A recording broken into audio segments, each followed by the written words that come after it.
بسم الله الرحمن الرحيم. الحمد لله والصلاة والسلام على رسول الله. وعن أبي موسى عبد الله بن قيس الأشعري رضي الله عنه قال: سئل رسول الله صلى الله عليه وسلم عن الرجل يقاتل شجاعة ويقاتل حمية ويقاتل رياء أي ذلك في سبيل الله؟ فقال رسول الله صلى الله عليه وسلم: من قاتل لتكون كلمة الله هي العليا فهو في سبيل الله. متفق علیہ. یہ 8ویں حدیث باب الاخلاص و احضار النیہ کے تحت حضرت عبداللہ ابن قیس جن کی کنیت ابو موسیٰ اشعری رضی اللہ عنہ ہے، کہا رسول اللہ صلی اللہ علیہ وسلم سے دریافت کیا گیا، اللہ کے رسول، ایک آدمی لڑتا ہے بہادری کے طور پر یا بہادری دکھانے کے لیے، اور ایک آدمی لڑتا ہے حمیت کے باعث، اور ایک آدمی لڑتا ہے ریا کے لیے، دکھاوے کو، ان میں سے کون سا فی سبیل اللہ ہے، اللہ کے راستے کا قتال ہے؟ اس پر رسول اللہ صلی اللہ علیہ وسلم نے فرمایا، جو شخص لڑا، من قاتل لتکون کلمۃ اللہ، تاکہ ہو جائے اللہ کا بول ہی العلیا، سب سے بالا، کہ اللہ کا بول ہی سب سے بالا ہو، فهو فی سبیل اللہ، تو وہ ہے جو اللہ کے راستے میں ہے۔ یہ حدیث بخاری مسلم دونوں میں وارد ہوئی ہے۔ نیت کو اللہ کی خاطر خالص کرنا، اعمال میں جو اصل شے اللہ رب العزت کو مطلوب ہے اس کا بیان چل رہا ہے۔ ایک بات جو اس سے پہلے بھی ہم عرض کر چکے ہیں کہ ہجرت اور جہاد کا مضمون نیت کے سے متعلق احادیث کے اندر پلٹ کر آتا ہے، اور اس کی وجہ ہم یہ بیان کر چکے ہیں کہ توحید کا جو اتمام ہے، توحید کا مکمل ہونا ہے ہی ہجرت اور جہاد سے۔ توحید کا عملی ظہور انسانی عمل کے اندر وہ ہجرت اور جہاد سے ہے، اور اگر ہجرت اور جہاد کا مضمون توحید سے الگ کر دیا جائے تو توحید محض علم الکلام ایسی ایک شے بن کر رہ جاتی ہے۔ اچھا، تو اس وجہ سے خدا کی طلب اور خدا کی خاطر روئے زمین پر مسلمان کی سرگرمی، مسلمان کا نشاط اور مسلمان کی ایکٹیویٹی، مسلمان کا برسر عمل ہونا، ان دو مضامین کے اندر بے حد و حساب بیان ہوا ہے، ہجرت اور جہاد۔ اس پر مزید ہم وقت یہاں پر صرف نہیں کر رہے، اور اب آ جاتے ہیں اس حدیث کے اصل مقصود کے اوپر۔ رسول اللہ صلی اللہ علیہ وسلم سے 3 چیزوں کے متعلق دریافت ہوا ہے کہ ایک آدمی بہادری دکھانے کے لیے لڑتا ہے، بہادر نظر آنے کے لیے لڑتا ہے، اور ایک آدمی اپنی حمیت کے محرک کے تحت لڑتا ہے، اور ایک آدمی اپنے اس نیک عمل کا دکھاوا کرنے کو، اور ایک نیک اور خدا کا جو ہے نا وہ صحیح طلبگار جو مجاہد کی صورت میں نظر آتا ہے، ویسا نظر آنے کے لیے، انسانوں کو نظر آنے کے لیے لڑتا ہے۔ تو ان میں سے کس کو جہاد فی سبیل اللہ کہا جائے؟ اچھا، یہاں 3 باتیں ہوئیں، ایک بہادر نظر آنا، اور دوسرا اپنے قوم قبیلے کی حمیت، عصبیت جس کو آپ کہتے ہیں، اور تیسرا ایک نیک عمل کے طور پر انسان کا مشہور ہونا اور انسان اس کی واہ واہ کرے۔ تو یہ 3 ہوئے۔ یہاں پر ابن عثیمین اس حدیث کی شرح میں کریں کہ یہ 3 جو ہے نا محض ازراہ مثال بیان ہوئے ہیں، تو یہ اب بطور تمثیل ہے نہ کہ بطور تعین۔ تعین کا مطلب کوئی صرف یہی 3 چیزیں نہیں، بلکہ ان کے ساتھ جو چیزیں ملحق ہو جائیں گی، عمل یہ فی نفسی ہی نیک اور صالح ہے، جو قتال کا جہاد کا عمل ہے، عمل فی نفسی ہی صالح ہے، لیکن اس میں جو محرک انسان کا ہے وہ دنیا کی کوئی چیز ہو گئی ہے، کہ کوئی اور بھی ہو تو اسی کے ساتھ ملحق جانا جائے گا۔ مثلا یہ تھا کہ بہت جگہوں پہ ایسا آیا کہ جی بعض لوگ روم پر جب چڑھائی ہوتی تھی مسلمانوں کی، تو اس میں جاتے تھے اور کہا کرتے تھے یار روم کی عورتیں بہت خوبصورت ہیں، تو جب جہاد ہوگا تو جو کنیزیں ہاتھ آئیں گی تو یورپ ہے تو یورپی خواتین کی چمڑی جو ہے اس وجہ سے وہ سفید ہے تو گوری، تو مطلب ہے اب وہ جو ہے نا وہ لڑ رہا ہے، اس کی وجہ یہ ہے کہ وہاں سے اس کو جو ہے نا وہ کنیزیں ہاتھ آئیں گی۔ اچھا وہ جو اقبال نے کہا کہ نہ مال غنیمت نہ کشور کشائی، اچھا اسی کے تحت کہتے ہیں کہ بادشاہوں کا ایک بڑا محرک ہے، وہ اس حدیث میں ذکر نہیں ہو لیکن اسی کے ساتھ ملک جانا جائے گا۔ بہت سارے بادشاہ جو ہے نا وہ لڑ رہے ہوتے ہیں کہ جناب اس ملک پر ہو جائے تو یہاں کی جو ہے نا وہ دولت اور یہاں کے وسائل اور اقتدار کا ایک بہت بڑا نشہ ہے، بہت بڑا نشہ ہے، جتنی بڑی آپ کی قلمرو ہو جائے گی اتنا بڑا آپ ہو جائیں گے، اور محض اس محرک کی بنیاد پر لوگوں نے ملکوں کے ملک تاراج کیے ہیں۔ اچھا تو اگر کوئی کشور کشائی کرنا چاہ رہا ہے تو یہ بھی بلا شبہ وہی ہے جس کو رسول اللہ صلی اللہ علیہ وسلم نے رد فرمایا ہے اور کہا ہے کہ ان میں سے کوئی بھی شے قتال فی سبیل اللہ کے ہاں نہیں مانی جائے گی، اور قتال فی سبیل اللہ صرف اس قتال کو کہیں گے جس کا محرک یہ ہو کہ روئے زمین پر اللہ رب العزت کا بول بالا ہو جائے، اور بلکہ سب سے بالا ہو جائے۔ یہاں تھوڑی سی پہلے لوگ بھی کچھ چیزوں کی وضاحت کرتے ہیں۔ کلمت اللہ، یہاں اس حدیث کے تحت یہ بھی علماء نے بیان کیا کہ یہاں لفظ کلمت اللہ سے بالعموم مراد اسلام ہے۔ کلمت اللہ، اللہ کا کلام، اللہ کا بول، تو کہتے ہیں کہ وہ بعضوں نے کہا کہ دین اسلام، کلمت اللہ علیہ سے مراد دین اسلام کا غلبہ، دین اسلام کا غلبہ ہو جائے۔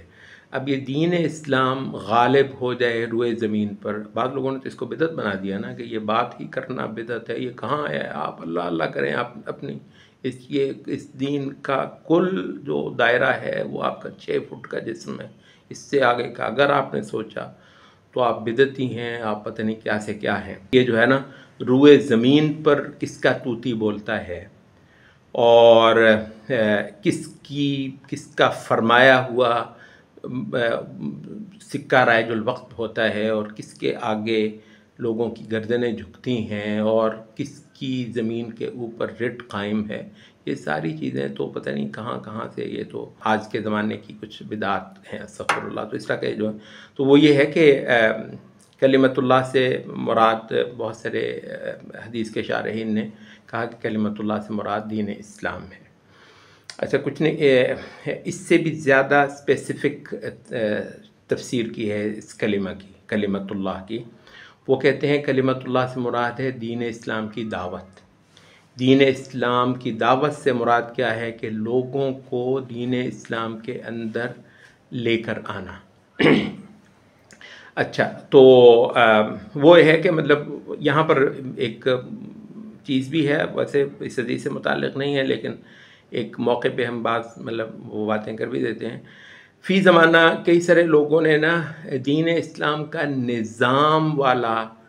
جو پہلو ہے اس کو ضرورت سے زیادہ اجاگر کیا ہے، وہ اس کی بھی ایک وجہ تھی شاید، کیونکہ نظام والا پہلو شدید طور پہ متاثر ہوا اس زمانے میں، اس وجہ سے شاید وہ اپنی جگہ پہ ایک حد تک حق بجانب بھی ہوں، لیکن ایک حد سے بڑھ کر یہ ہوا ہے کہ دین کے جو نظام کی نسبت زیادہ قوی معانی ہیں، دین نظام اور سسٹم اور حکومت وغیرہ اور یہ پورا قانون وغیرہ ٹائپ وہ جو ایک پورا ہے کہ اسلام تو بطور قانون جب تک نافذ العمل نہ ہو تو اس وقت تک جو ہے نا اس کو کسی بھی انداز سے دین کا مقصود اور مطلوب ہم نہیں مانیں گے۔ تو یہ اس میں نا کچھ پھر غلو بھی ہوا ہے، اور بعض جگہوں پر تو خاصا غلو ہوا ہے۔ تو اس وجہ سے مطلب یہ ہوا ہے کہ بالعموم دین اسلام کے اندر آنا لوگوں کا، اور اسلام کے جو شاعر ہیں انہی کا بالا ہو جانا، انہی کا بول بالا ہو جانا۔ جیسے آپ کو معلوم ہے کہ مسلمانوں کا جو ایک جہاد ہوا یہ 80s اور تقریباً 80s کے عشرے میں، سوویت یونین ایسے ایک بہت بڑے دنیا کے ایک طاغوت کے خلاف، اچھا اس سے یکسر کہتے ہیں کہ میرا خیال 6 ملک بنتے تھے، 6 مسلمانوں کے ملکوں میں مسلمانوں کی اذان بحال ہوئی، بعد اس کے کہ وہ بالکل دب چکی تھی، اس کا گلا گھونٹا جا چکا تھا، مساجد پہ تالے لگ چکے ہوئے تھے، خدا کو سجدہ کرنا محمد صلی اللہ علیہ وسلم کی شریعت کے مطابق ایک مسلمان کے طور پر سجدہ کرنا ایک جرم بن گیا ہوا تھا۔ قرآن مجید جو ہے نا وہ تہہ خانوں میں جا کر لوگ چھپ کر پڑھاتے تھے، پتہ چل جاتا تھا کسی جگہ پہ کہ یہاں پر قرآن پڑھا جا رہا ہے تو وہاں پر چھاپے پڑ جاتے تھے اور لوگوں کو قید و بند کی صعوبتوں کا سامنا کرنا پڑتا تھا۔ ہم نے خود دیکھا ازبکستان میں کہ جب آزادی ہوئی اس سے 2-1 مہینے بعد ایک دورے پہ میں بھی گیا تھا، تو وہاں میں انہوں نے باقاعدہ طور پر وہ تہہ خانے دکھائے کہ جہاں وہ چھپ کر زیر زمین جا کر بخاری شریف پڑھا کرتے تھے۔ کہتے ہیں ہمارے استاد نے یہاں پہ ہمیں مکمل بخاری پڑھائی، اور ہم آدھی رات کو 12 بجے کے بعد چھپ کر نکلتے تھے اور پھر رات کے وقت یہاں پر اکٹھے ہو کر تو استاد صاحب تشریف لاتے تھے اور رات کے وقت ہمیں بخاری پڑھاتے تھے۔ تو بخاری پڑھنا جس میں قال رسول اللہ صلی اللہ علیہ وسلم کا بیان ہوتا ہے تو کسی زمین پر یہی جو ہے نا وہ ختم ہو جاتا ہے۔ تو اس کو ہم کہتے ہیں یہ کچھ اسلام کے شاعر ہیں۔ اب یہ نظام وغیرہ والی وہ کہتے ہیں جب تک نظام نہیں ہے تو ان شاعر چیزوں کی کوئی حیثیت ہی نہیں۔ تو ہماری اذان بحال ہوئی تھی دنیا کے 6 ملکوں میں۔ اچھا، اب یہ بھی کلمت اللہ کے اندر داخل ہے۔ تو کلمت اللہ جو ہے اسلام میں آنا، اسلام کی دعوت کو قبول کرنا، اسلام کا بطور ایک سماج کے دین کے طور پر معلوم اور معروف ہونا، اسلام کی کسی جگہ پر محض عزت ہونا، تکریم ہونا، کوئی دنیا کا ایسا خطہ ہونا کہ اس کے اندر کوئی مائی کا لال رسول اللہ صلی اللہ علیہ وسلم کے بارے میں بدتمیزی کا ایک لفظ نہ بول سکتا ہو، بول لے گا تو لوگ اس کی چمڑی ادھیڑ دیں گے۔ کسی جگہ پر اسلام کو یہ حیثیت اور تمکنت حاصل ہونا، یہ سب کچھ کلمت اللہ کا حصہ ہے۔ اچھا، اس حوالے سے جو اسلام کا جو دعوتی پہلو ہے، اسلام کا جو سماج کو اون کرنے کا پہلو ہے اور کسی سماج کا اسلام کو بطور اپنے دین کے قبول کرنے اور ظاہر کرنے کا عمل ہے، اور یہ معنی ہمارے اس گئے گزرے دور کے اندر بھی بہت سارے مسلمان معاشروں کے اندر الحمدللہ آج تک باقی ہے کہ جہاں مطلب دین اسلام کی اور اس کے شاعر کی، اللہ کی، قرآن کی، رسول اللہ صلی اللہ علیہ وسلم کی یہ عزت، یہ حرمت، یہ تکریم الحمدللہ بہت قوی طور پر بحال ہے، اور بے شمار حملے ہونے کے باوجود یہ اللہ کا شکر ہے قرآن کی، اللہ کے رسول کی یہ حیثیت الحمدللہ یہاں پر جو ہے وہ خراب ہونے کی اجازت کوئی نہیں دے رہا۔ تو یہ سارے کا سارا وہ کہتے ہیں کہ کلمت اللہ کے تحت آنے والا مضمون ہی ہے، اور یہ بہت اہم ہے۔ وہ جو غلوب نظام کے تحت وہ ہوا ہے، یہ پورے یہ مسلمانوں کی بیٹیوں کی عزتیں، مسلمانوں کی بیٹیوں کی عصمتیں جو استغفر اللہ مطلب کشمیر کے اندر خطرے میں پڑی ہوئی ہیں، اب اس کے لیے ایک مسلمان مجاہد جو ہے وہ اٹھتا ہے، اور وہ رسول اللہ کی کو ماننے والی ایک بیٹی، ٹھیک ہے، ایک لڑکی، کوئی ہندو اس کے بارے اس کی طرف کو غلط نگاہ دیکھتا ہے تو وہ ان آنکھوں کو جو ہے نا وہ بے نور کرنے کے لیے مجاہد تڑپ اٹھتا ہے۔ وہ جو ہاتھ بڑھتا ہے اس مسلمان بیٹی کی طرف کو، اس ہاتھ کو توڑ دینے کے لیے، اور غیر اس کے لیے خالص اللہ کی اور رسول کی ہے، رسول اللہ کی امت، رسول اللہ کی ماننے والی یہ بیٹی، یہ خاتون، یہ ماں، یہ بہن جو ہے، اور رشتہ اس کے اندر اسلام کا ہے۔ کوئی وطن والی بات اس مجاہد کے ہاں محرک نہیں ہے، کوئی وطن والی، کوئی زمین والی، خالصتاً اسلامی غیرت ہے۔ اسلام جو کہ اللہ کا دین ہے، جو کہ رسول اللہ صلی اللہ علیہ وسلم کا چھوڑا ہوا انسانیت کے لیے ورثہ ہے، وہ ایک رشتہ ہے جو اس مجاہد کے اندر بولتا ہے۔ وہ اچھا، ہمارے آپ کو پتہ ہے ایک بوڑھا طبقہ تھا، آپ یہ جو لڑ رہے ہیں اس کے نتیجے میں اسلامی نظام آ جائے گا کشمیر کے اندر؟ ہو سکتا ہے بھی ایسا تو نہ ہو سکے، ہندو کو نکال بھی دیا جائے، مسلمانوں کی عزتیں جو ہے وہ محفوظ بھی انشاءاللہ العزیز کر لی جائیں، یہ بیٹی سر اٹھا کر انشاءاللہ ہماری چلنے لگے، ہندو جو ہے وہ اس کی طرف کو غلط نگاہ اٹھا کر دیکھنے سے مکمل جو ہے نا وہ بے بس کر دیا جائے۔ اچھا، مسلمانوں کا بہت کچھ، مسلمانوں کے شاعر کی حفاظت کر لی جائے۔ اچھا، یہ بہت سارے اسلام کی مطلوبہ چیزیں ہیں، وہ تو اس میں مل رہے ہیں۔ کہتے ہیں مجھے اس سے کیا سروکار، اگر اسلامی نظام نہیں ہے تو جائے بھاڑ میں تو مطلب اس وجہ سے ہم یہ کہتے ہیں کہ ایک غلب جو ہے صرف نظام والے حصے کو بہت اہم ہے اپنی جگہ پہ، میں دوبارہ عرض کر دوں، اور اس کو توجہ دلوانے کی جو بہت ساری کوششیں ہیں وہ بلا شبہ قابل قدر ہیں، اور ہم بھی اس کی بہت کوشش کرتے ہیں، اور جس کو وہ پولیٹیکل اسلام کہہ کے ہمارے ہاتھ سے اسلام کا اتنا بڑا حصہ چھین لینا چاہتے ہیں اور ڈسٹ بن میں پھینکوانا چاہتے ہیں، اس کے حوالے سے ہم بھی بہت کچھ بیان کرتے ہیں، اور اس وجہ سے بہت کچھ ہم بھی سنتے ہیں لوگوں سے کہ ان کو کیا ہوا ہے، لیکن ہر چیز کی ایک حد ہوتی ہے، ہر چیز کا ایک سیاق ہوتا ہے، ہر چیز کو ایک ڈیو پورشن ملتا ہے دین اسلام کے اندر۔ تو ایسا ہے کہ بسا اوقات بہت سارے حالات میں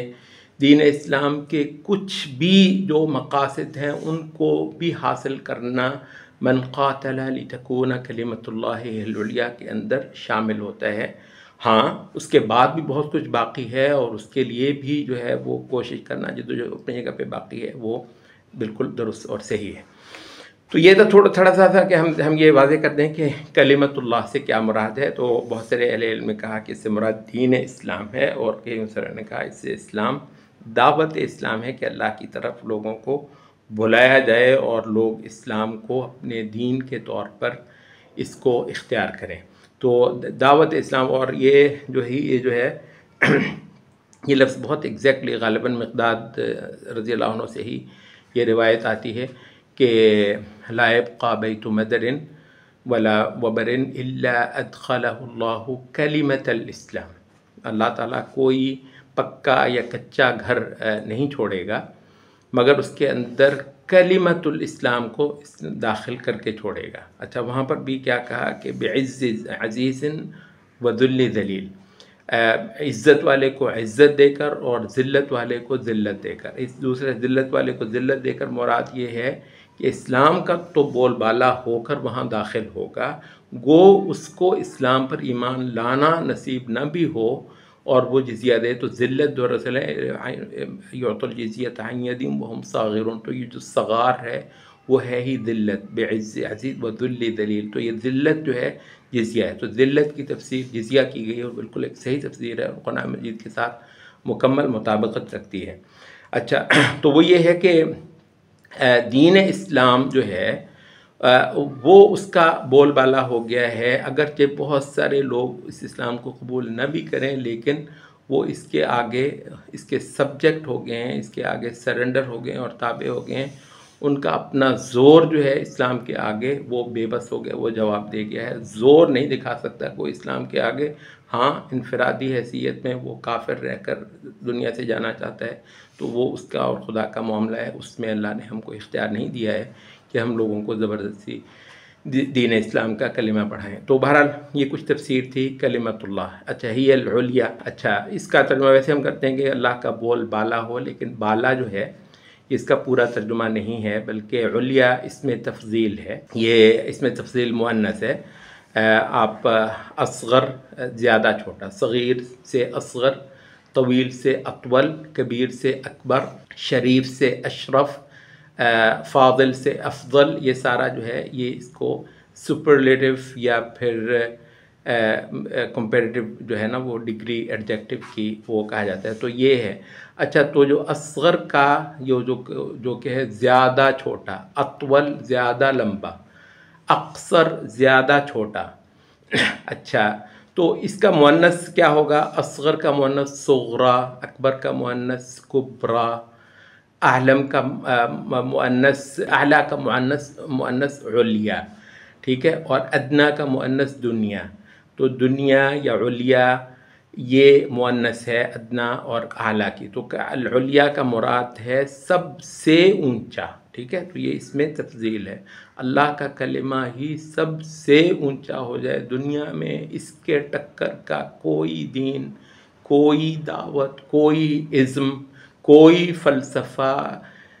زندگی کا کوئی تصور جو ہے اس کی ٹکر کا نہ ہو۔ زندگی روئے زمین پر کیسے گزارنی ہے لوگ محمد صلی اللہ علیہ وسلم سے سیکھیں، اور محمد صلی اللہ علیہ وسلم کا بتایا ہوا ہی دنیا کا سب سے بڑا حوالہ ہو کہ دنیا کس مقصد کے لیے بنی ہے، دنیا میں کس مقصد کے لیے جیا جاتا ہے، دنیا کس مقصد پر کھڑی ہوگی، اور دنیا کا